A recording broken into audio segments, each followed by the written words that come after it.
Canada की express entry के लिए 2025 में काफ़ी बड़ी तब्दीलियां की गई हैं।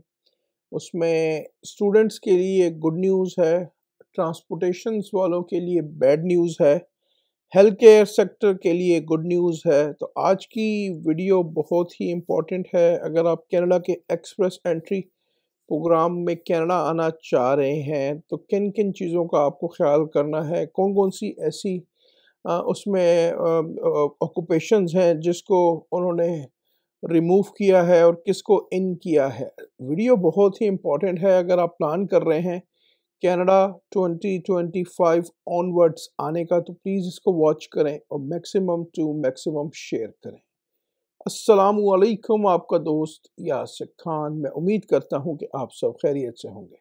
जैसा कि आप जानते हैं मैं टोरंटो और सराउंडिंग्स में फुल टाइम रियल एस्टेट में हूं with many years in business in Toronto and surroundings real estate market।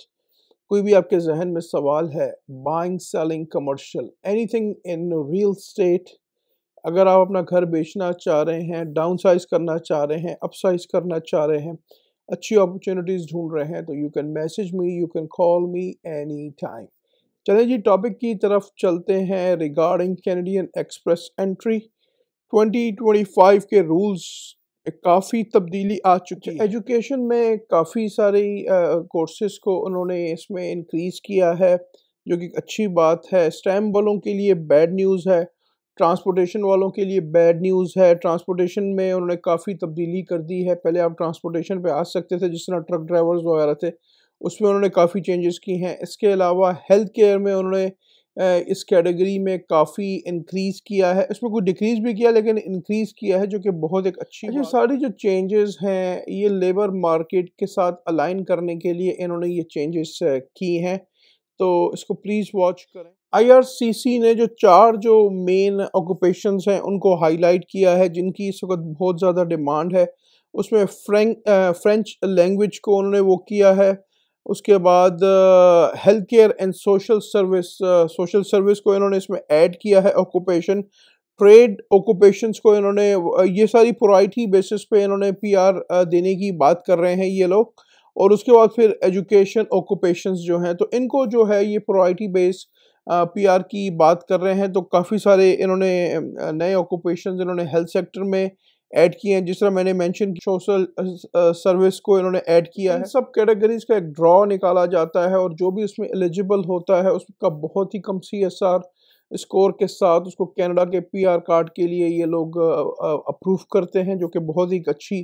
जैसे मैंने मेंशन किया कि ट्रांसपोर्टेशन को इन्होंने उसमें वो किया है, उसके ऑक्यूपेशन को ऑलमोस्ट ख़त्म कर दिया। जिस तरह ट्रक ड्राइवर्स वगैरह की पहले डिमांड थी अब वो डिमांड नहीं। स्टूडेंट ऑक्यूपेशन की जो नई कैटेगरी इन्होंने ऐड की है इसमें टीयर 3 टीयर 2 की भी जॉब्स के लिए पॉसिबिलिटीज़ हो सकती हैं। इसमें जो इन्होंने ऐड किया है वो elementary and secondary school teacher assistant, elementary and secondary school teacher assistant अगर आप हैं तो आप टीएल लेवल 3 के लिए अप्लाई कर सकते हैं। Instructor of person with disabilities, यानी कि डिसेबिलिटीज़ में इन्होंने इसको ऐड किया है कि अगर आप किसी को सपोर्ट, किसी को असिस्ट करते हैं। Early childhood educator and assistants, elementary school and kindergarten teacher अगर आप हैं तो आपके लिए पॉसिबिलिटीज़ हो सकती हैं। Secondary school teacher, secondary school के तो एजुकेशन को इन्होंने काफ़ी इसमें फोकस किया है जो कि बहुत ही एक अच्छी गुड न्यूज़ होने वाली है। अगर आप एज एजुकेशन बैकग्राउंड से हैं तो आपके लिए पॉसिबिलिटीज़ हो सकती हैं। canada.ca पे आपने जाके देखना है। मैं कोई इमिग्रेशन कंसल्टेंट नहीं हूँ। ऑलवेज अगर आपने किसी कंसल्टेंट को हायर करना है तो किसी न किसी वेरीफाइड प्रोफेशनल कंसल्टेंट को हायर करें। अदरवाइज आपको हायर कर टू बी वेरी ऑनेस्ट आपको कंसल्टेंट के हायर करने की कोई ज़रूरत नहीं है। अगर आप पढ़े लिखे हैं तो you can do yourself, you don't need any consultant. किसी को पैसे मत दें। अब यहाँ पे लोग अपना बाजार गर्म करेंगे कि हमें इतने पैसे दे दें हम आपको करा दें, ऐसा कुछ नहीं है। खुद आप करें। लोग मुझे मैसेजेस करेंगे कि क्या मैं अप्लाई कर सकता हूँ। मेरे भाई, I am not a immigration consultant. मैं आपको सिर्फ अपनी एक रिसर्च करके आपको एक गाइड कर सकता हूँ, ये आप कर सकते हैं, ये आप नहीं कर सकते। जैसे मैंने एजुकेशन की कैटेगरीज मेंशन की, अगर आप इसमें क्वालिफाइड करते हैं तो उसका जो ड्रॉ निकलेगा तो उसमें इन सारे लोगों को प्रायोरिटीज़ दी जाएंगी उस ड्रॉ में कि इन लोगों के चांसेस ज़्यादा हैं एज़ कम्पेयर टू अदर लोगों। अच्छा, ट्रांसपोर्टेशन जैसे मैंने मेंशन किया अपनी वीडियो में अर्ली के ट्रांसपोर्टेशन को इन्होंने रिमूव कर दिया है। आप ट्रक ड्राइवर हैं या आप ऐसी किसी पर्टिकुलर फील्ड में ट्रांसपोर्टेशन में जॉब कर रहे थे और अगर आप अब अप्लाई करते हैं तो आपको प्रायोरिटी बेस पे जो है उस ड्रॉ का हिस्सा नहीं बनाया जाएगा। आपके चांसेस अब बहुत कम है क्योंकि यहाँ पे अब इन्होंने जो पीआर कर दिया है वो बहुत ही स्पेसिफिक कंडीशंस के लिए कर दिया है। लेबर मार्केट की डिमांड को सामने रखते हुए किया है। लेबर मार्केट जो डिमांड है इस वक्त वो एजुकेशन में है, हेल्थ में है, राइट। तो इन सारी चीज़ों में लेबर मार्केट की डिमांड इस वक्त बहुत ज़्यादा है। तो हमेशा वही काम करें, वही कोर्स करें अब अगर आप आना चाहते हैं इन द फ्यूचर जिसकी कनाडा के अंदर डिमांड है। अदरवाइज आपका वर्क परमिट, आपका PR card down the road नहीं। अच्छा, ट्रांसपोर्टेशन वाले अगर अभी भी अप्लाई करना चाहते हैं तो उनको जर्नल कैटेगरीज जो उनकी होती हैं जिसमें ड्रॉज नहीं निकलते तो उसमें आप अप्लाई कर सकते हैं। लेकिन अगेन उसमें रिस्ट्रिक्शंस जो होंगी वो बहुत ज़्यादा होंगी। उनका जो स्कोर होगा, इनका जो सीएसआर का जो स्कोर होगा वो बहुत ज़्यादा होगा। उसमें क्वालिफिकेशन इतनी इजीली अवेलेबल अब नहीं। अच्छा, अब हम बात करते हैं हेल्थ सेक्टर में। हेल्थ सेक्टर में इन्होंने 8 कैटेगरीज, 8 ऑक्यूपेशंस को ऐड किया है। तो बहुत ही ध्यान से सुने, बहुत ही इसमें अच्छी कैटेगरीज हैं। कुछ लोगों के लिए बहुत अच्छा इसमें स्कोप हो सकता है। Animal health technologist and वेटरी technician, यानी कि जो एनिमल्स के जो टेक्नीशियंस हैं या तो उनकी भी काफ़ी इस वक्त डिमांड है। कार्डियोलॉजी के टेक्नीशियंस किए गए हैं। Dental hygienist and dental therapist इसमें इन्होंने ऐड किए हैं। Other medical technologist and technicians को इन्होंने ऐड किया है। फार्मासिस्ट इन्होंने ऐड किए हैं। फार्मेसी टेक्नीशियंस इन्होंने ऐड किए हैं। Social and community service workers, ये कोर्स जो है बहुत ही यानी कि इसको काफ़ी सारे लोग कर रहे हैं इस कोर्स को। अगर आप आना चाहते हैं तो social and community service worker के कोर्स को आप देख सकते हैं।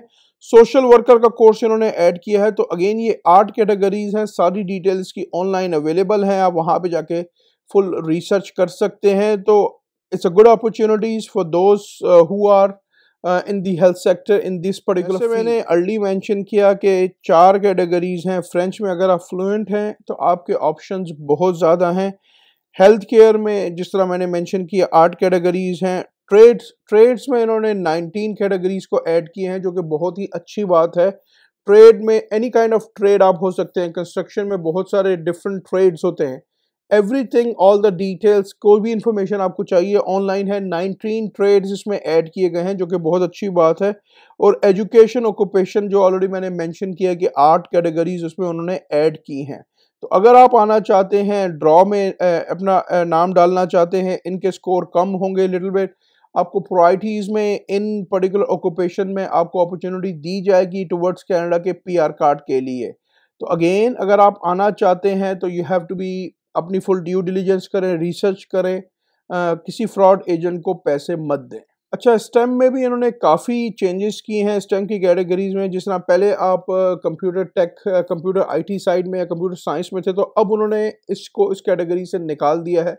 तो अब यहाँ पे उसकी प्रायोरिटीज़ नहीं है कि अगर आप कंप्यूटर साइंस में आपने किया हुआ है या कंप्यूटर में आपने कुछ किया हुआ है तो स्टेम के अंदर अब आपके चांसेस बहुत कम है। आप जनरल ड्रॉ में अप्लाई कर सकते हैं। सीएसआर का जो स्कोर है वो बहुत ज़्यादा हाई होगा, तो उसमें अब चांसेस बहुत ज़्यादा कम हैं। All the very very best जो भी कनाडा के लिए 2025 में अप्लाई करना चाहता है। अल्लाह ताला हम सब के लिए, आप सब के लिए आसानी का मामला करे।